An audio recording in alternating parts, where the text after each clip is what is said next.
Et voilà. Bonjour à toutes et à tous, bienvenue sur le salon BIM-World et les jumeaux numériques. Nous sommes ravis de vous avoir avec nous pour cette conférence Gamma Air qui va porter sur la réalité augmentée sur le chantier. Alors, je suis ravie de voir autant effectivement de participants parce qu'aujourd'hui, on sent que la réalité augmentée est une technologie qui est en train effectivement d'évoluer et effectivement d'arriver de plus en plus sur le chantier. Et nous avons aujourd'hui deux intervenants avec nous qui vont pouvoir nous parler de cette technologie et de son applicabilité. Bonjour, je m'appelle Alexander Sidorov, je suis le directeur opérationnel de Gamma Air. Notre stand est juste là, donc après cette discussion, je vous invite tous à passer et à tester de quoi on va parler tout à l'heure. Bonjour à tous, je m'appelle Guillaume Montandon, je fais partie du groupe Aegis et je suis responsable de l'ingénierie numérique au sein d'Aegis et je vais vous parler de notre retour d'expérience. Donc on va commencer tout de suite par Alexander pour nous présenter un peu d'abord ce que c'est que la réalité augmentée, comment ça se passe, qu'est-ce qu'on peut en faire et puis je vous poserai quelques questions quand même. Alors, on m'entend bien ? Oui ? Non ? Oh, parfait. Alors, tout d'abord, j'imagine que vous êtes si nombreux parce que vous connaissez la différence entre la réalité virtuelle et la réalité augmentée, mais juste pour qu'on parle le même langage. La réalité virtuelle, c'est quelque chose qui nous permet de voir un monde autour de nous qui est virtuel, alors que la réalité augmentée, c'est quelque chose qui nous permet de voir les deux, et la réalité et ce qui est censé être augmenté. Voilà. Et vous connaissez certainement que ça existe sur les plateformes différentes. Ça peut être des tablettes, des casques, etc. Et la question ici est de quoi est-ce que vous avez exactement besoin ?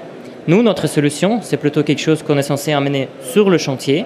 Du coup, nous, on opte plus pour les tablettes, les téléphones, tout ce que les gens ont déjà dans leurs mains pour travailler. Mais puisque c'est un panel ouvert, bien sûr qu'il y a aussi d'autres qui choisissent une autre approche qui est tout à fait intéressante également. Donc, pourquoi est-ce qu'on ferait la réalité augmentée sur le chantier ? Déjà, ça permet de visualiser quelque chose. Imaginez, la plupart d'entre vous ont déjà vu des maquettes BIM sur vos ordi. Donc, vous voyez à quel point c'est puissant. Et imaginez que sur le chantier, il n'y a qu'un plan qui arrive, un extrait de cette maquette BIM qui est limité en information, qui est subdivisé sur plusieurs vues. Et les gens doivent essayer de jouer à reconstruction mentale de ce que vous avez déjà vu sur l'ordi auparavant. C'est un peu bizarre et je pense qu'au XXe siècle, on peut essayer de changer ça. Donc, si on amène la maquette sur le chantier et on la superpose à la réalité, on peut effectivement intuitivement voir ce qu'on est censé faire. Donc, c'est plus de l'interprétation des plans, c'est effectivement voir intuitivement ce qui est autour de nous. Et qu'est-ce que ça nous permet de faire ? Ça permet de voir directement, même avant que quelque chose se produise, mais attendez, on est censé avoir un tuyau ici avec une réservation, mais elle est où la réservation ? Ou elle est où le trou pour la porte ? Il n'y en a pas. En fait, aujourd'hui, vous allez me dire, mais on le connaît déjà, on détecte les problèmes là déjà sur le chantier, bien sûr, sauf que ça se passe 2 mois plus tard, quand quelqu'un d'autre vient poser la gaine et puis il voit, je peux pas. Et avec la réalité augmentée, on peut le prévenir parce qu'on voit tout auparavant. C'est plus lié à la capacité de quelqu'un de s'imaginer tous les détails. Non, maintenant, on voit tout devant nous, comme si le futur était déjà ici. Et du coup, ça nous permet également de suivre mieux l'avancement du projet. On peut changer les différents objets, on dit, OK, ça on a fait, ça on a fait, ça on a fait, ça pas encore. Et après, avec cela, améliorer aussi la collaboration. Imaginez si à vos équipes, vous pouvez juste montrer ce qu'elles doivent faire et après vérifier ce qu'ils ont fait en juste montrant, regardez, on était censé avoir ça et maintenant vous avez ça. Mais je parle beaucoup, regardez à quoi ça ressemble, c'est tout simple. Donc vous voyez la maquette, donc ça c'est un hôpital au Canada, si je ne me trompe pas. Et effectivement, ce qu'ils font, c'est juste marcher avec la tablette à travers de leur chantier et regarder, comparer intuitivement, OK, ça c'est un élément que je suis censé avoir ici, ou ça c'est un élément que j'aurai plus tard, je n'ai pas besoin de le voir, je peux le cacher. Et en changeant la transparence, intuitivement voir maquette, réalité, attendez, il y a un truc qui cloche. Donc, il y a 2 grands bénéfices qui viennent de cela. d'un côté, c'est le gain de temps. Parce qu'imaginez si vous devez contrôler quelque chose et vous pouvez juste passer et dire « Ok, ça c'est bon, ça c'est pas bon ». Ça va rapidement. Si vous avez un plan et vous devez aller mesurer d'abord, est-ce que je suis à la bonne hauteur, etc., ça prend du temps. Donc, on gagne du temps, mais plus important, chaque erreur prévenue, ça vous épargne 100 fois le coût par la suite, si détecté plus tard, ou des délais que vous pouvez prévenir. Et ça, c'est la force principale. Donc, vous pouvez effectivement voir, on peut facilement expliquer aux équipes, ben voilà, on va poser le toit dans cette piscine olympique plus tard, c'est comme ça qu'on doit la mettre. Vous pouvez également regarder, ok, on était censé poser 2 tuyaux ici, on en a 2, ou est-ce qu'on était censé poser 3, ou il manque quelque chose. Donc, comment on commence? Très simplement, d'abord, vous devez identifier un problème.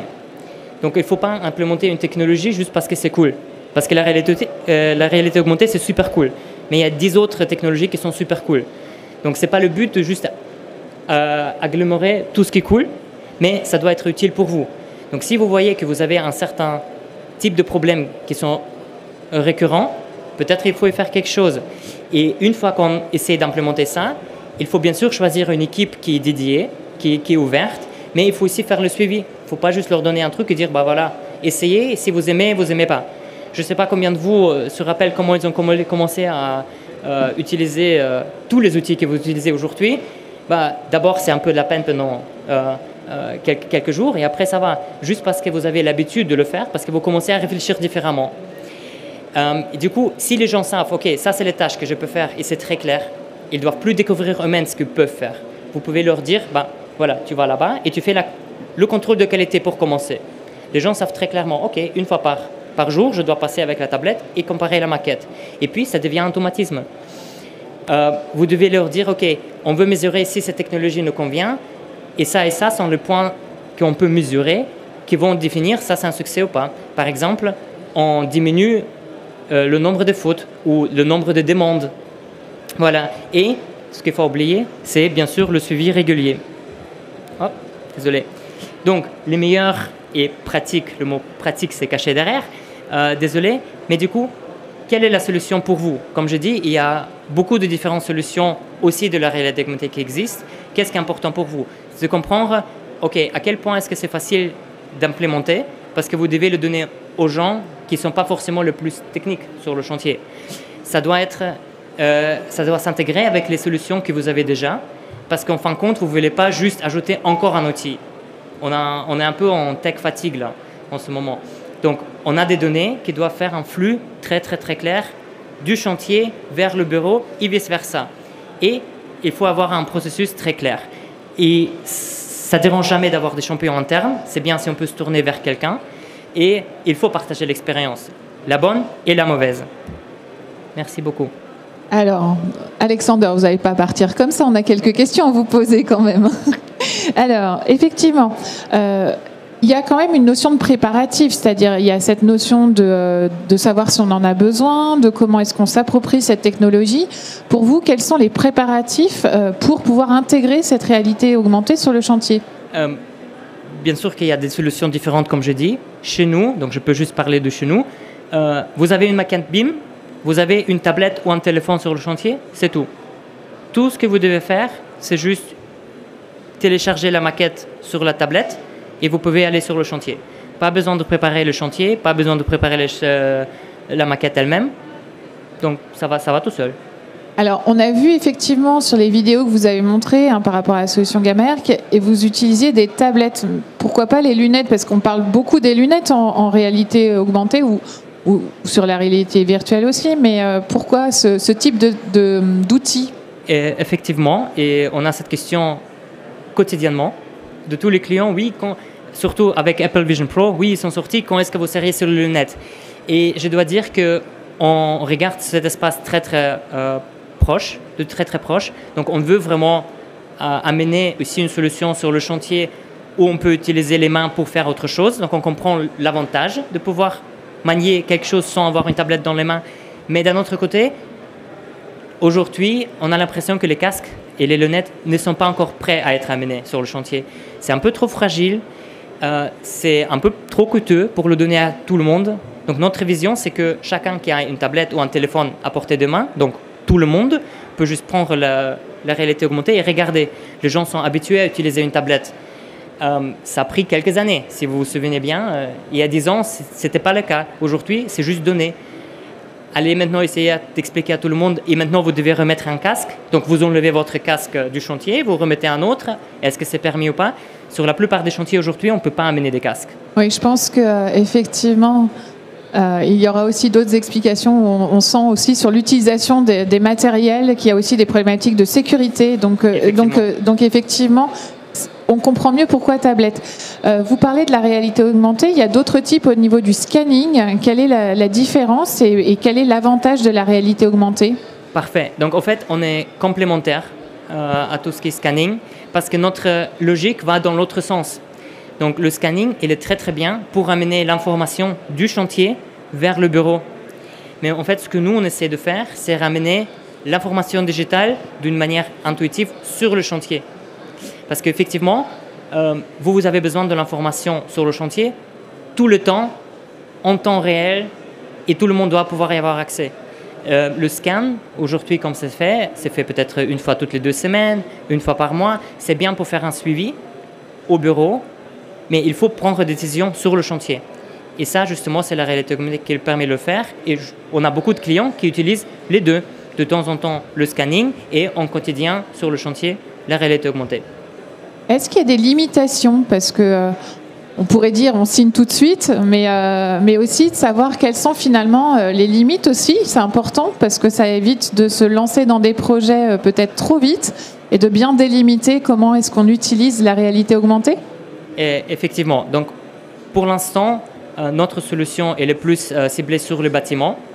On va sortir quelque chose pour le linéaire vers la fin de l'année. Mais dans le bâtiment même, ou dans l'industrie, on n'a quasi pas de limite.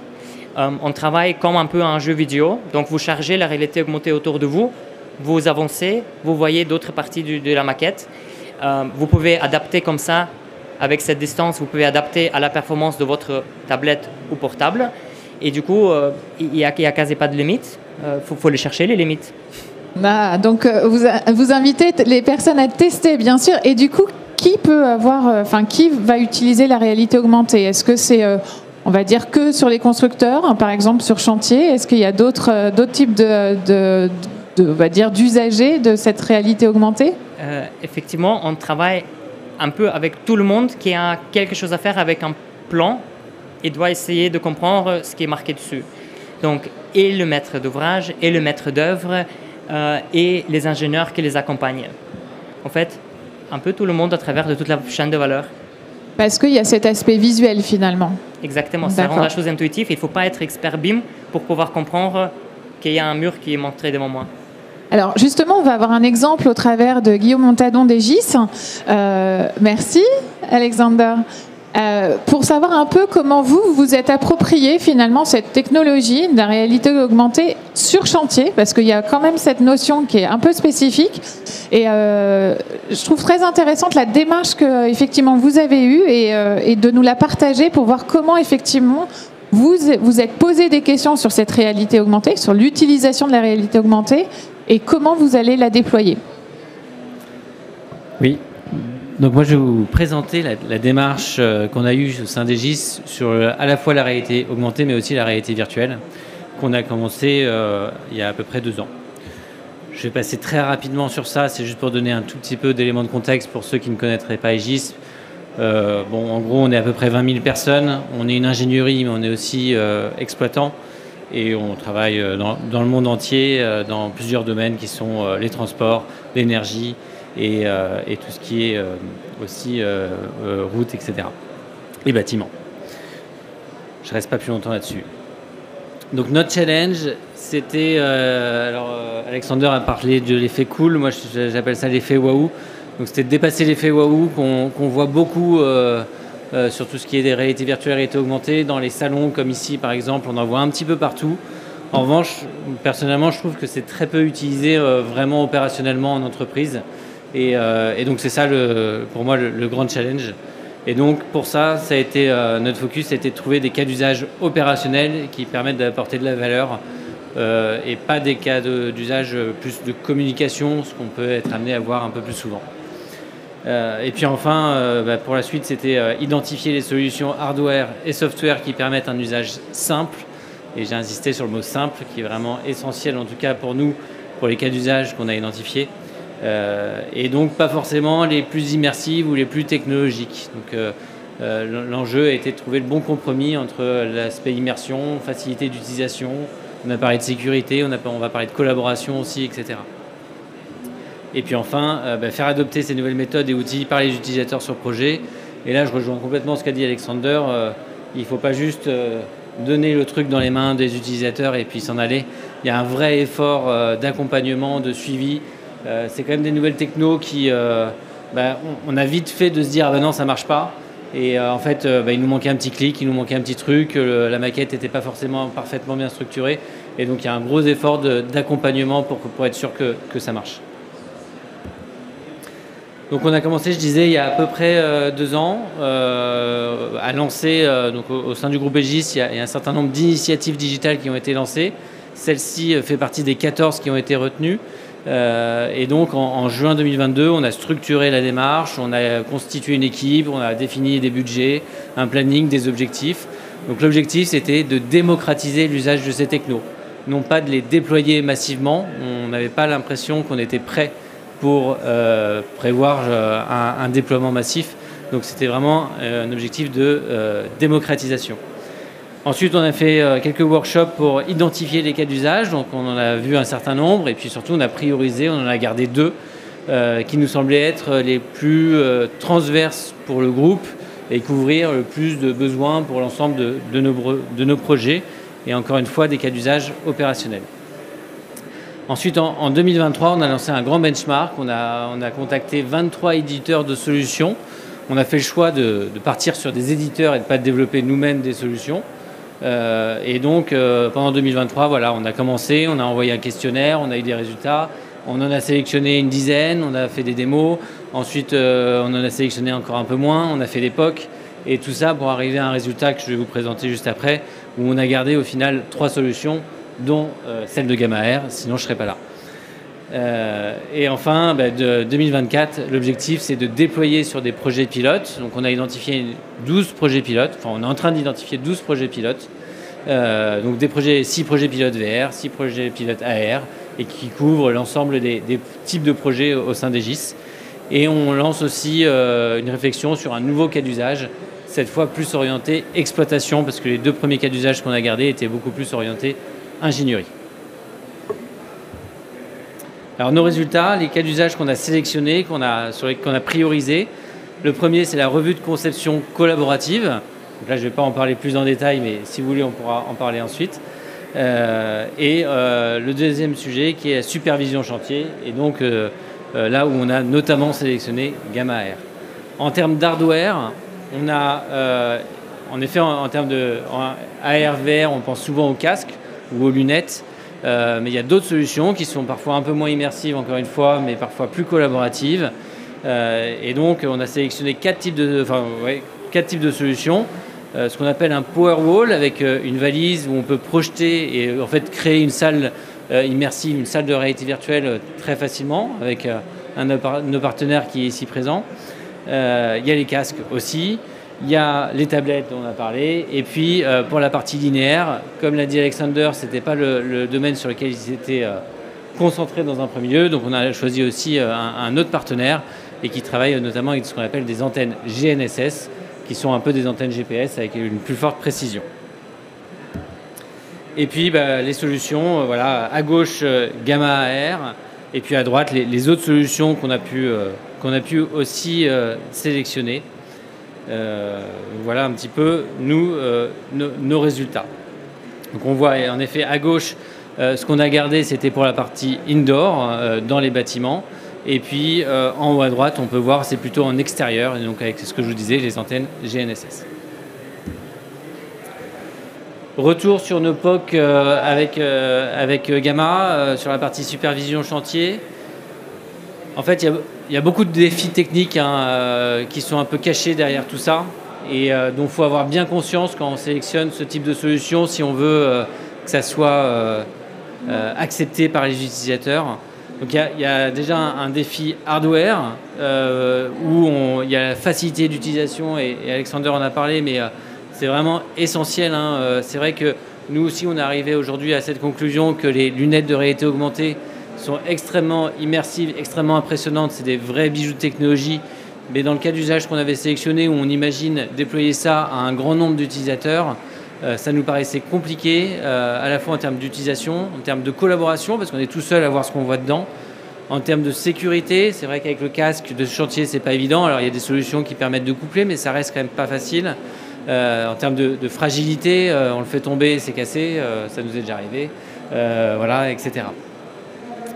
Avoir un système de calage de la maquette suffisamment simple et rapide, ça c'est essentiel. On a benchmarké, comme je disais, pas mal de solutions et cette notion de calage est vraiment hyper importante. Si on doit passer 10 minutes à caler la maquette, vous êtes sûr que le superviseur il va laisser tomber très très rapidement. Donc cette facilité de calage est essentielle. Et avec ça, il y a aussi la notion de dérive. Donc la dérive, c'est quand la maquette se décale par rapport au calage qu'on a pu faire. Et donc il faut vraiment qu'on minimise cette dérive ou qu'on ait une dérive qui soit acceptable. Il y a toujours de la dérive, en tout cas aujourd'hui, à ma connaissance. Je n'ai pas vu de solution qui garantissait aucune dérive. Mais pour moi, la question c'est est-ce que la dérive arrive au bout de 10 secondes dès que j'ai déplacé un tout petit peu, ou là pour moi, il me semble que c'est pas acceptable, ou est-ce qu'elle arrive au bout de 10 mètres où je me suis déplacé, où là il me semble que c'est acceptable, parce que quand on fait la supervision, on se concentre quand même sur un élément un peu particulier et en effet on peut être amené à se déplacer, mais dans une certaine mesure. Et puis pouvoir mettre la maquette à jour facilement. Donc là c'est la plateforme. En effet c'était une des caractéristiques qui nous a plu dans la solution de Gamma, c'est que c'est vrai que c'est très facile de déposer, de charger la maquette sur la plateforme et ensuite de la ramener sur la tablette, avec notamment des très grosses maquettes. Chez GIS on travaille avec des très très grosses maquettes. Donc on a pu tester cette problématique de taille de maquette qui est souvent un défi en AR/VR. Donc là, nous, on a été vraiment rassurés sur cet aspect. Et enfin, pouvoir travailler sans connexion, parce qu'on n'a pas toujours le Wi-Fi sur les chantiers. Parfois, on a des gros murs, des très gros murs. Parfois, on est sous le sol, comme dans le cas du nucléaire ou dans le cas des métros. Donc il nous fallait cette capacité de pouvoir travailler hors connexion. Et puis évidemment, le plus grand défi, c'est que ça soit accepté par les utilisateurs. Et ça, c'est un gros boulot. Voilà, et puis pour illustrer une petite vidéo qui montre ce qu'on ne montre pas souvent, je trouve, dans les vidéos de réalité augmentée, mais cette phase de calage, et qui, encore une fois, est essentielle parce qu'il faut que ça soit relativement simple, suffisamment simple. Donc là, on voit qu'en juste quelques clics et quelques secondes, on est en dessous de la minute, on a réussi à caler la maquette 3D sur la réalité et pouvoir donc faire l'objectif de la mission, j'ai oublié un peu de dire, c'est identifier les écarts entre le tel que conçu et le tel que construit. Et quand on identifie un écart, on fait une annotation, et tout ça, ça peut être ensuite connecté avec d'autres systèmes qui peuvent être présents dans les différentes entreprises, de systèmes de collaboration, etc., plateformes de collaboration. Voilà, là vous allez voir qu'on se déplace aussi un petit peu et que le modèle reste calé, donc c'est cette notion de dérive qui ne s'est pas passée ici. Et donc on était contents.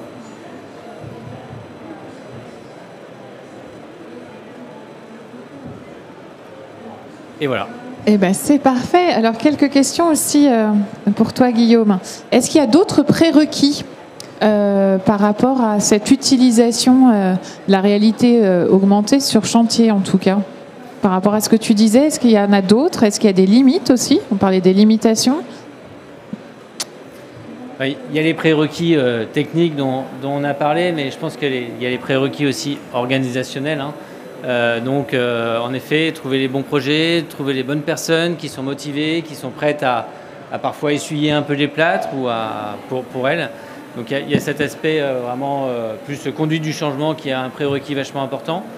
D'un point de vue technique, je rajouterais quand même un petit prérequis, c'est que c'est une techno qui, on l'a vu, qui se cale avec un système et qui reste calé grâce notamment, ça marche mieux avec le lidar des tablettes. Donc ça marche en fait beaucoup mieux avec certaines tablettes qu'avec d'autres, notamment les tablettes avec un lidar. Donc les Apple j'ai Vision Pro, les iPad Pro, où ça fonctionne mieux. Et pour éviter cette notion de dérive, l'appli fonctionne mieux aussi quand il y a des éléments sur lesquels se raccrocher. Donc quand on est dans un très grand hangar avec rien, juste un sol, là la dérive va très vite se passer. Quand on est dans un environnement avec plein d'équipements, plein de tuyaux, plein de trucs, etc., la dérive va être réduite. Tiens, je vais t'inviter à t'asseoir, ce sera peut-être plus confortable et je vais pouvoir poursuivre les questions. Tu parlais de supervision de chantier et du coup, moi, je me serais attendue à ce que la réalité augmentée soit proposée par les constructeurs, en fait, pas par la partie ingénierie. Donc, comment est-ce que ça s'est fait? Quelle a été la réaction des constructeurs, des personnels sur chantier? Et puis, in fine, du maître d'ouvrage, parce qu'en fait, c'est bien lui qui, derrière, est concerné par le tel que de caler le tel que conçu et tel que construit.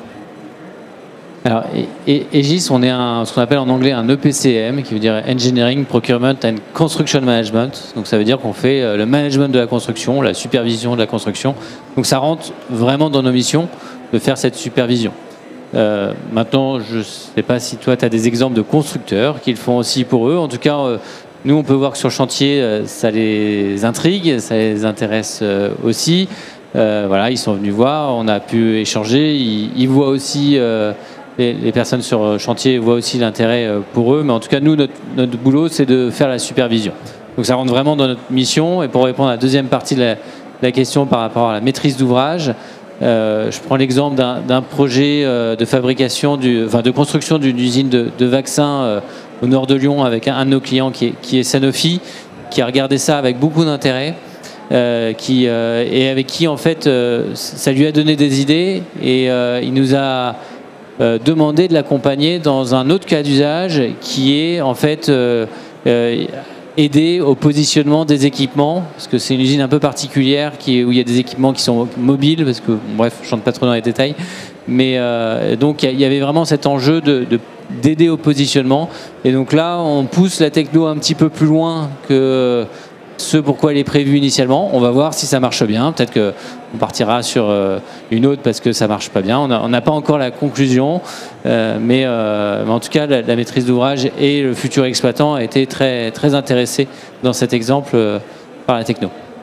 Oui, et si je peux juste ajouter, donc effectivement, au début, on a conçu la solution pour les gens qui accompagnent le chantier et les gens qui mènent le chantier.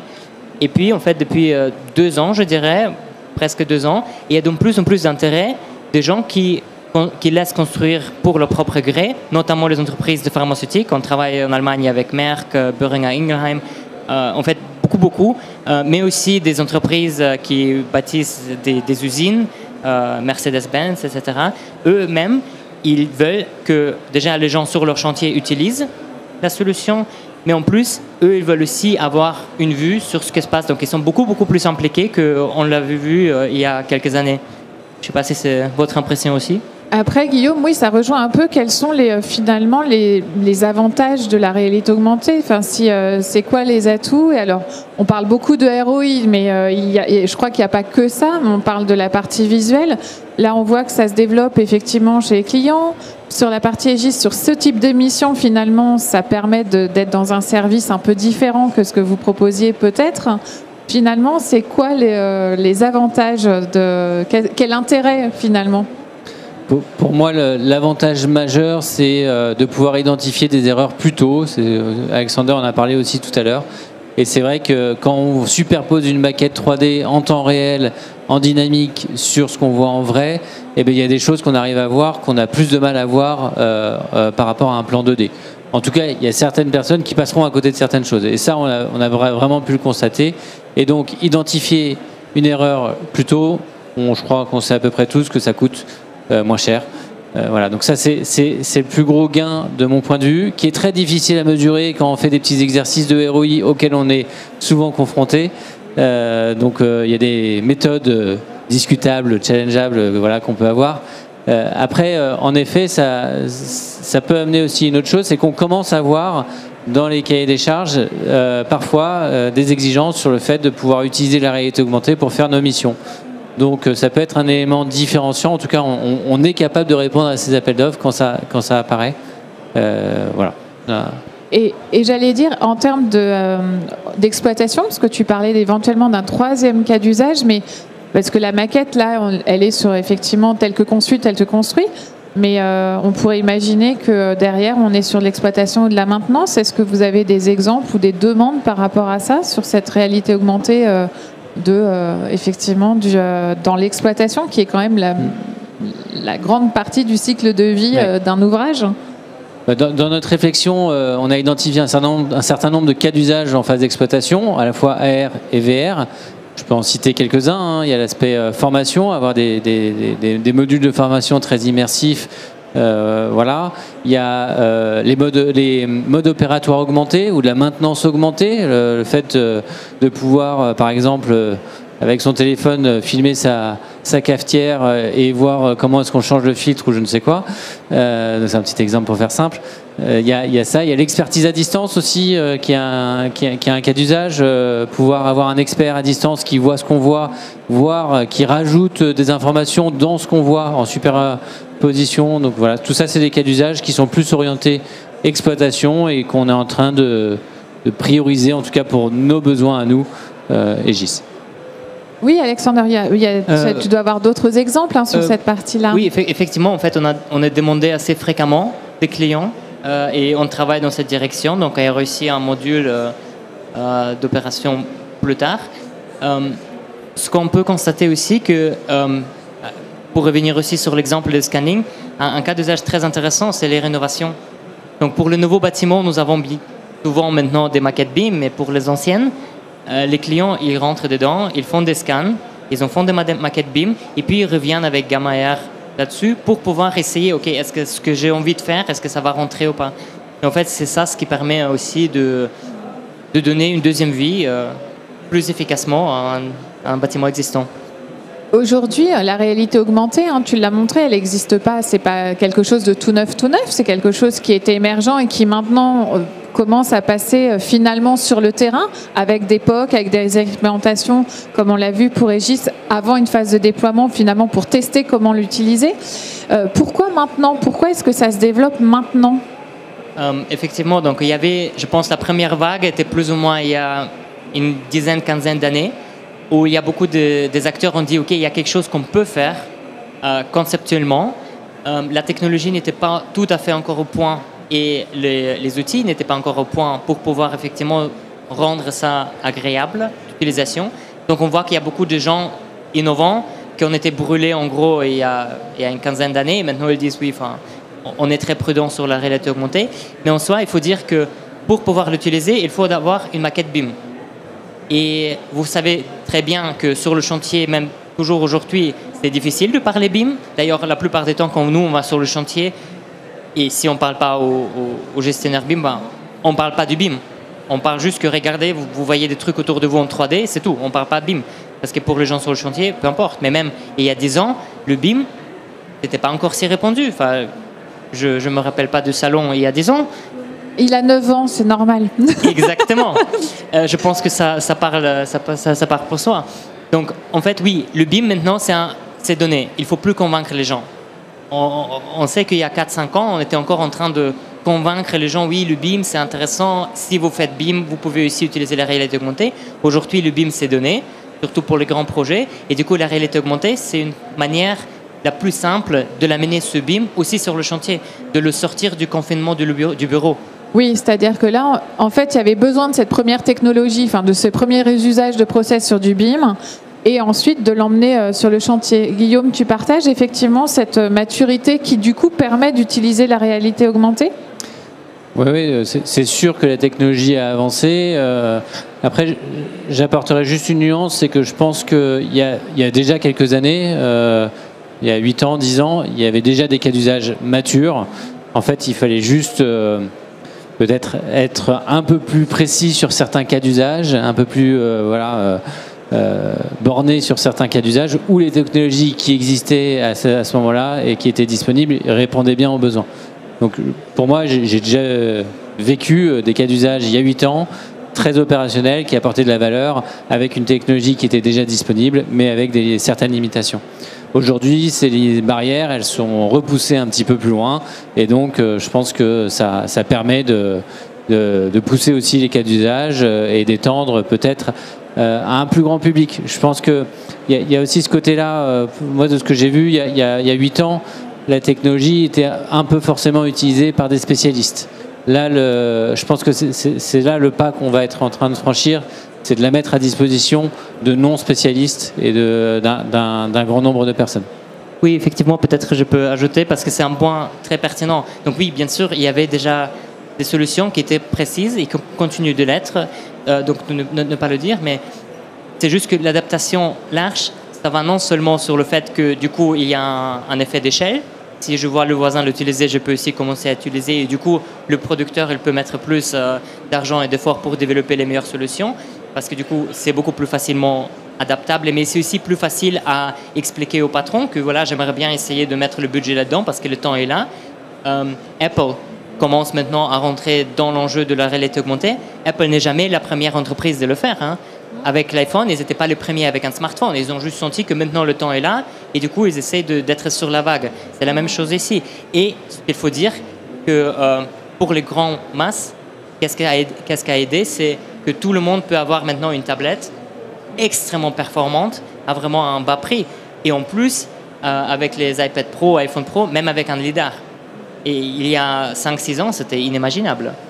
Oui, donc il y a aussi ce côté hardware-software hein, qui du coup a beaucoup bougé en 10 ans, puisque en termes d'innovation technologique, on sait que ça galope, et qu'il y a aussi une démocratisation qui vient de la sphère privée et qui en fait d'utilisation. Hein, on parle de démocratisation, où effectivement les tablettes, j'allais dire, on en a tous chez nous pratiquement, et il y a aussi cette facilité, cette ergonomie intuitive.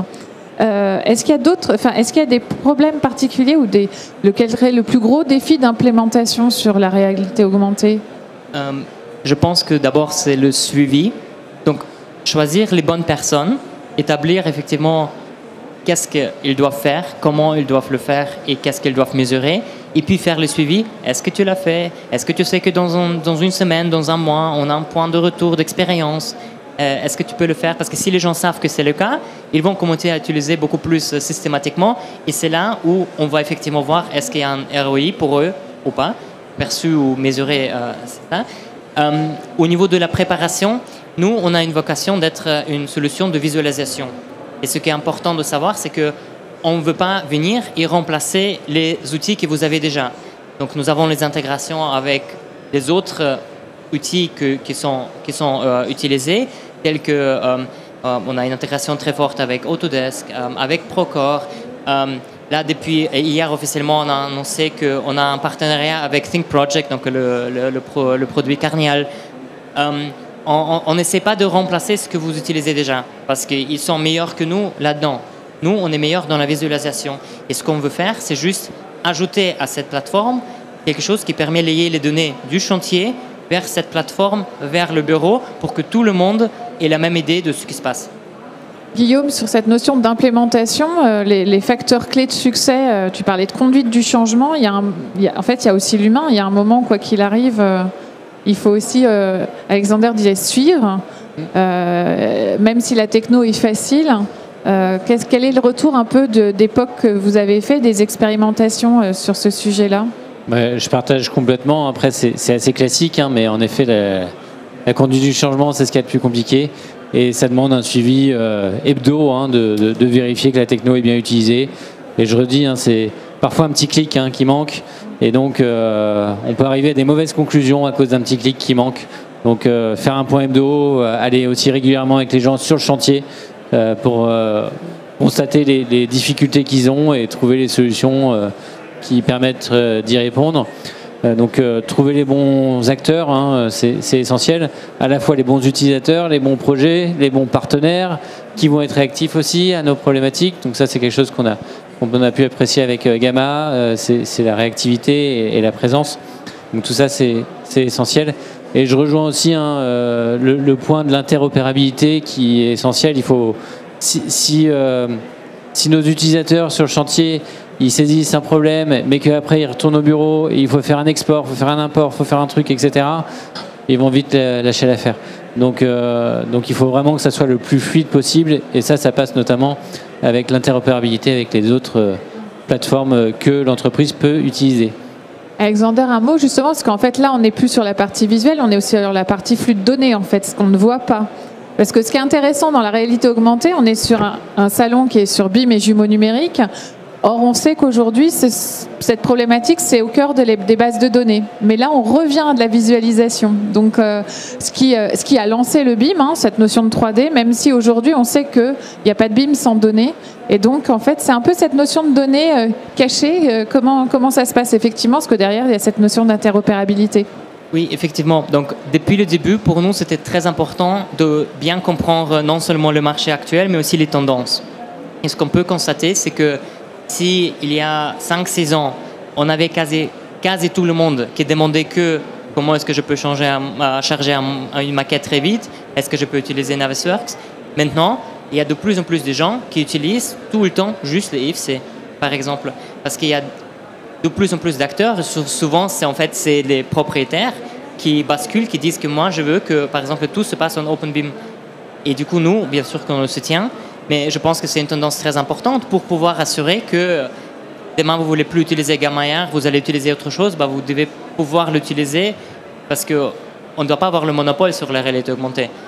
Tout comme les autres ne doivent pas avoir un monopole sur quelque chose, on doit tous pouvoir parler le même langage. Et pour ça, c'est essentiel d'avoir les données ouvertes. Très bien. Oui, Guillaume. Oui, en fait, la donnée, on ne la voit pas, mais en fait, elle est là. Donc, dans l'utilisation de la réalité augmentée, on est souvent amené à vouloir interroger un objet pour voir ses attributs. On va vouloir aussi masquer.